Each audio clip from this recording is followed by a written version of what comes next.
जय हिंद दोस्तों, आप सभी का स्वागत है आपके अपने सैनिक वेलफेयर यूट्यूब चैनल पर।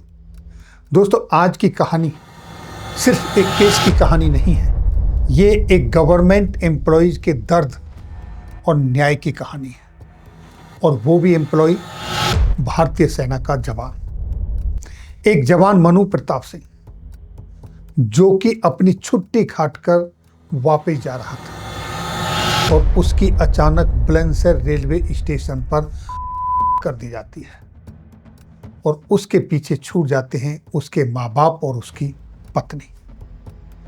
उसकी पत्नी का हक सिर्फ फैमिली पेंशन तक ही सीमित नहीं था, बल्कि उसका हक एजीआई के बेनिफिट और समाज में अधिकार और सम्मान पर भी था। और दोस्तों, ट्रिब्यूनल के रिकॉर्ड के मुताबिक जवान की पत्नी ने एजीआई क्लेम समय पर भेजा और वो जवान की लीगली वेडेड वाइफ थी, जिनका उनके रिकॉर्ड में DO2 पार्ट 2 ऑर्डर भी हो रखा था। उनकी पत्नी को फैमिली पेंशन तो मिली, लेकिन एजीआई का बेनिफिट 9 साल के बाद मिला, और वो भी बिना ब्याज के। और यहीं से शुरू हुई न्याय की लड़ाई। आर्म्ड फोर्सेस ट्रिब्यूनल लखनऊ ने अपने आदेश में कहा कि जब वो लीगली वेडेड फैमिली हैं सोल्जर की, उन्होंने समय पर अपना एजीआई क्लेम दिया है, तो फिर उसको समय पर उसका बेनिफिट मिलना चाहिए था। और जो पेमेंट में देरी हुई है वो रेस्पोंडेंट की वजह से देरी हुई है, इसलिए अब उनको 8% ब्याज के साथ उनका एजीआई बेनिफिट मिलना चाहिए। और इसके लिए कोर्ट ने आदेश पारित कर दिया। दोस्तों, ये फैसला सिर्फ हक का नहीं है, ये फैसला उस सम्मान का है जिस पर एक सैनिक के परिवार का अधिकार है। और जब हक स्पष्ट हो तो प्रशासनिक देरी गलती नहीं बल्कि अन्याय बन जाता है। तो आइए देखते हैं ये क्या है पूरा मसला। देखिए आपके सामने ये आर्म्ड फोर्सेस का फैसला बेंच लखनऊ की तरफ से, एप्लीकेशन नंबर आपने देखा, और 25 मार्च 2026 का है, जहां पर Shrimati Kavita Mishra versus Union of India through its secretary Ministry of Defence, chief of army staff, AG branch, AGI, PCDA pension, उन सब के लिए है। और ऑर्डर आपकी कहानी आपके सामने यहाँ पर है, ये दिया हुआ है।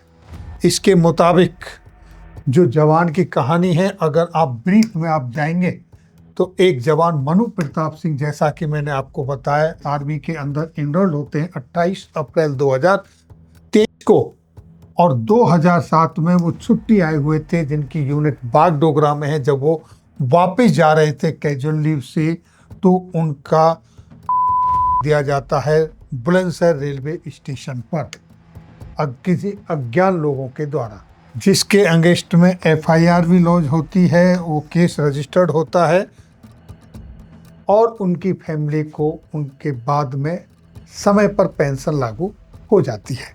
लेकिन उनकी फैमिली को जो एजीआई का बेनिफिट है वो नहीं मिलता, जो कि 7,50,000 रुपये बनता है, और वो मिलता है 9 साल के बाद, लगभग 9 साल के बाद, यानी 25 मई 2016 को वो पैसा मिलता है।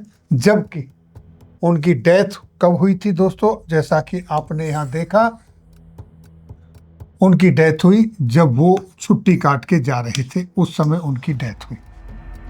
तो इस तरीके से लगभग 9 साल के बाद उनका एजीआई का बेनिफिट मिला, जिसके लिए उनकी फैमिली ने श्रीमती कविता मिश्रा ने कोर्ट केस किया। और उस कोर्ट में उनको जो जजमेंट मिला, फैसला मिला, सारे कायदे कानून सब बहस हुई दोनों तरफ से, और सब के मुताबिक वो आखिरकार विनर हुई। अब रेस्पोंडेंट के काउंसिल ने कहा कि कोई भी प्रोविजन एजीआई में इंटरेस्ट देने का नहीं है। तब कोर्ट ने उन्हीं के एक लेटर का रेफरेंस दिया, जो उन्होंने अपने एफिडेविट में दिया था रिजॉइंडर में। तो देखिए उन्होंने क्या रेफर किया, we may refer to the letter dated 1 November 2003 issued by the offsetting DDAGI accord annexed at page number 99 of the counter affidavit। और उसमें क्या लिखा है, filed by the respondent number 3 जिन्होंने फाइल किया था, it has been stated in para 1F that additional interest be paid only in those cases where the court has ordered payment of additional interest। अगर इसे दूसरे शब्दों में कहें तो it can safely be said that interest is liable to be paid to the individual concerned if court orders। तो ये तो कोर्ट ही ऑर्डर दे रहा है कि 8% ब्याज के साथ आपको उनका पैसा देना होगा। 8% ब्याज के हिसाब से जब उनको पेमेंट करना है तो 7 लाख अमाउंट बनता है उनका, 7,50,000 ये उनका एजीआई बेनिफिट है। और अगर इस पर 8% इंटरेस्ट लगाया जाए तो ये पर एनम 60,000 बनता है, और इसका मतलब इंटू 9 का अगर हम किए जाए तो 5,40,000 ये उन पर इंटरेस्ट बनता है मिनिमम सिंपल इंटरेस्ट से। तो ये जो अमाउंट है वो पे करने के लिए कोर्ट ने आदेश दिया। अब यहाँ मैं ये कंफर्म नहीं कह सकता कि ये सिंपल इंटरेस्ट ही होगा या फिर कंपाउंड इंटरेस्ट लगेगा, क्या होगा वो पता नहीं, बट कोर्ट ने 8% पर एनम के हिसाब से वो पेमेंट करने के लिए आदेश दिया है, जैसा कि आप यहाँ पर देख पा रहे हो। और ये जब से यानी जब उनकी डेथ हुई थी तब से, और जब उनको ये पेमेंट एजीआई ने किया, और एजीआई ने पेमेंट किया उनको 26 मई 2016 को, यानी लगभग 8 साल 10 महीने 12 दिन के बाद, तो लगभग 9 महीने साल हो जाते हैं। ये थी जानकारी। फिर मिलेंगे आपके वेलफेयर से जुड़ी हुई किसी अन्य जानकारी के साथ अगली वीडियो में। तब तक के लिए जय हिंद, जय भारत।